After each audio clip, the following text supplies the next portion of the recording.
Une conférence de presse pour alerter l'opinion publique. Le retrait d'un agrément fait partie des règles du jeu lorsque l'on travaille sur un site sensible comme Naval Group.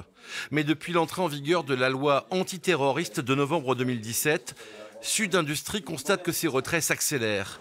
À Lorient, 50 prestataires et intérimaires sont exclus du jour au lendemain. À Rueil en Charente, 3 salariés perdent leur agrément pour entrer dans l'enceinte de l'entreprise. Parmi eux, Fabien.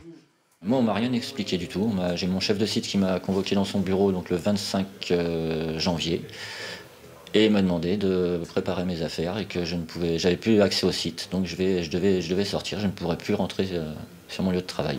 Et vous étiez sur des points très sensibles de l'entreprise Naval Group? Non, du tout, puisque moi je suis technicien maintenance infrastructure et réseau, donc j'ai pas lieu de travailler sur des zones sensibles. Pas de motif, les refus d'agrément sont couverts par le secret défense. Pourtant, le syndicat Sud croise les 3 dossiers.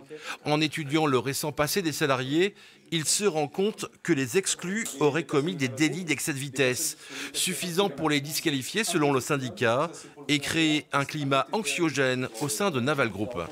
C'est la peur des collègues sur ces phénomènes qui se répètent et qui sont assez récents, avec un nombre qui n'arrête pas de gonfler. On avait ça, c'était très rare. Aujourd'hui, c'est banal. Donc voilà, les gens ils se disent du jour au lendemain, j'ai plus d'emploi. La direction de Naval Group nous a confirmé qu'elle n'avait pas la main sur ces retraits d'agrément qui sont décidés par la direction du renseignement et de la sécurité de la défense.